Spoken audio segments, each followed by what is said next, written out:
Thank you sa walang sawang suporta sa mga naka-follow at online friend ko sa Blue App.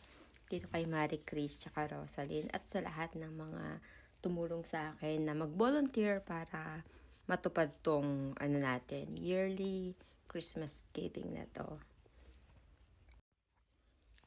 Syempre guys, kahit low budget lang to, alam niyo yung meron tayong mga napasayang mga bata. Kasi ang mga bata naman, kahit sa simpleng pagkain or simpleng gift, talagang na-appreciate talaga nila yan. Sila yung pinakamasarap na taong bigyan ng regalo, ba diba? Ito talaga guys, napa-Christmas giving natin pinag-iipunan ko talaga ito ng paunti-unti sa mga salary ko. Syempre, hindi naman tayo mayaman. Charot.